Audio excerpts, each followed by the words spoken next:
Alrighty guys, welcome back to Cooking with OTK. It's dinner time. So we're making butternut squash mac and cheese.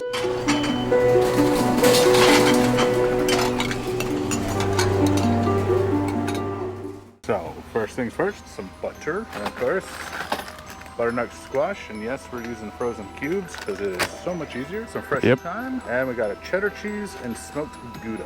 We're gonna start off, we'll do the chicken after we get the sauce going, because the mac and cheese can kind of sit because the chicken's not gonna take that long. We're gonna kind of cook down the butternut squash. So we're gonna get a 1/4 cup of water, throw that in there, 4 cups of butternut squash cubes, and that's 20 ounces.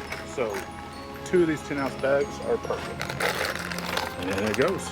We're just gonna let this cook down for about 5 minutes or so until all the water is evaporated. While that's cooking, we'll go ahead and grade our cheeses. So ooh, cheesy. 4 ounces of smoked Gouda and about 4 ounces of cheddar.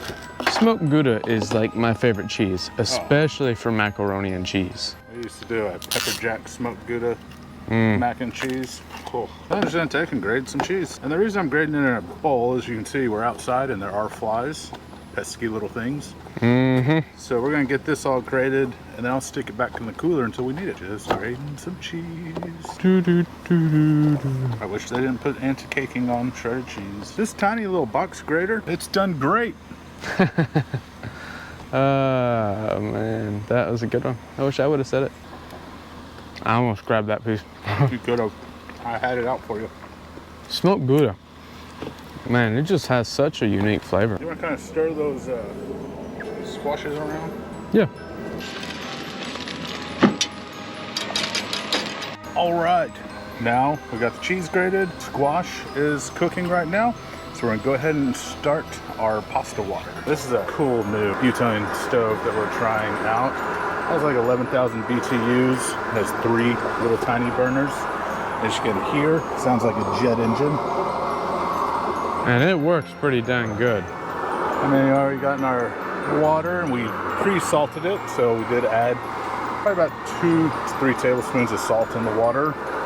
So once it comes to a boil, we'll throw in our pasta about 10 minutes until al dente. Yeah.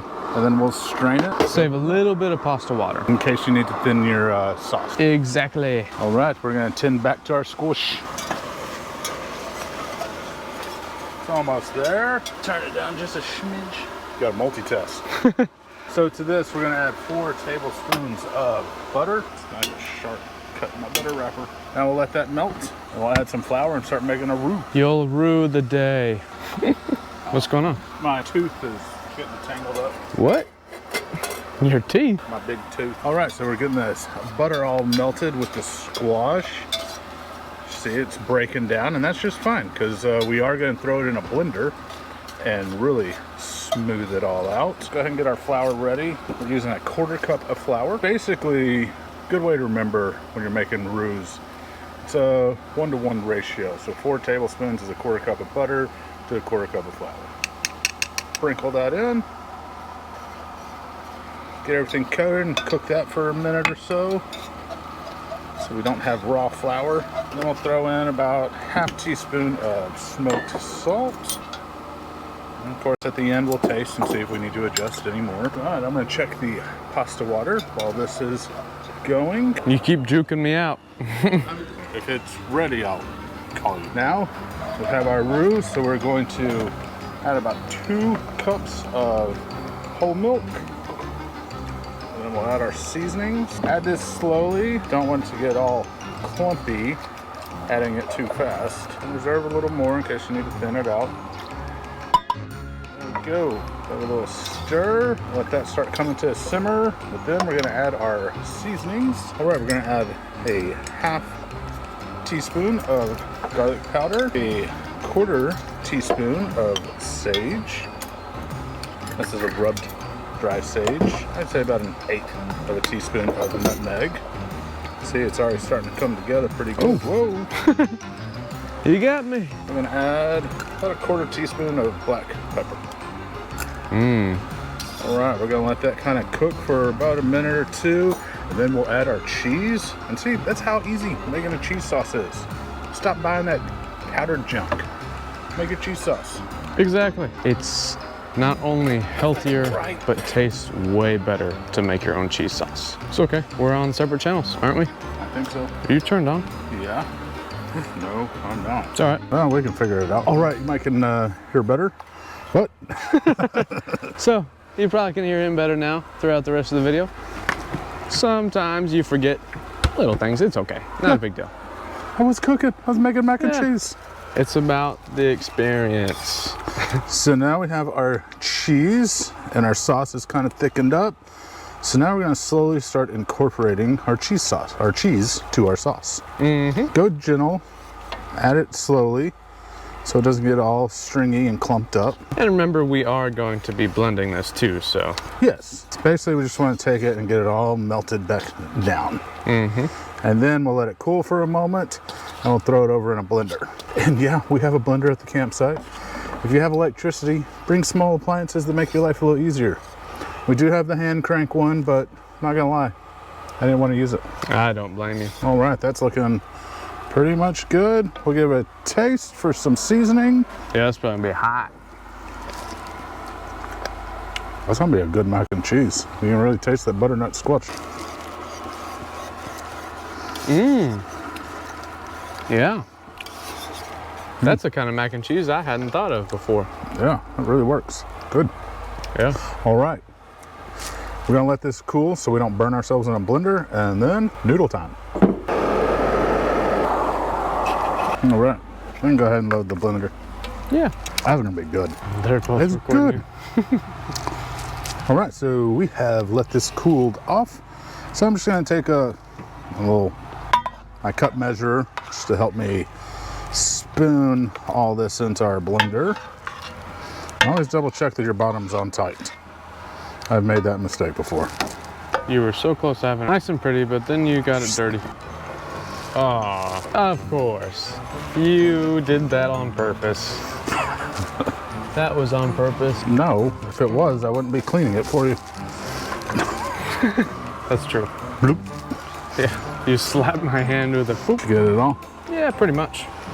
That's good. As long as there's no little stringies, because we're gonna add the sauce back into here. All right, we're gonna take the blender over to our little blend station. And when you're blending a hot liquid, don't just throw the top on, because the steam and everything, it'll be all over you. You're gonna take that off to vent it, but just simply put your towel and just kind of go slow with it. But let's get those noodles going. Hey, there it is. As easy as that. Set a timer for 10, and we'll come back and start every now and then, but hey, we're pretty much golden. So just in case, I'm gonna try and stay out of the splash zone. See, just start off pulsing, and I popped a breaker. Whip up the breaker. All right, timeout, we're gonna reshoot. I'll be back. What? I was cleaning it. All right, so we got our hot liquid in the blender. I'm gonna put a little towel over it, and we're gonna start just pulsing until we know it's going.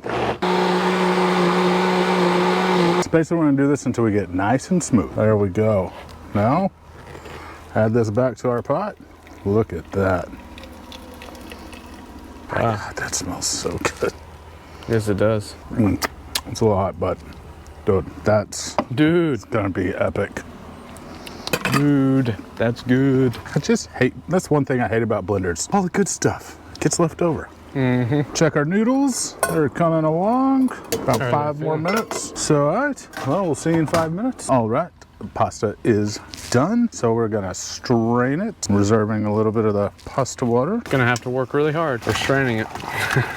There's a little bit of water in the bottom of this. We're just gonna go ahead and dump this into our mac and cheese, and then throw in the rest of the noodles and just stir it all together. Some big old shells. Yeah. Oh, it's so gonna be so good. So at this point, yeah, it looks a little thin, but we're gonna let it sit. It's gonna thicken back up so that we can do our blackened chicken. But first, ooh,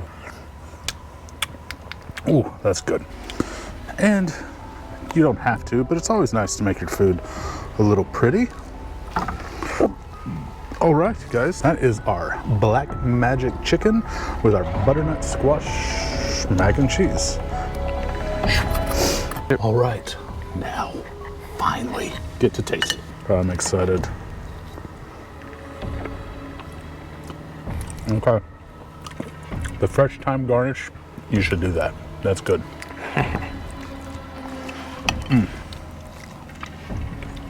Yeah, that fresh thyme, definitely a necessity. I mean, that is fall in a bowl. So we're gonna finish this. Don't forget though, you can find our recipes at our website, outdoortestkitchen.org. That's right, outdoortestkitchen.org. And remember, keep camping, keep cooking. Yeah.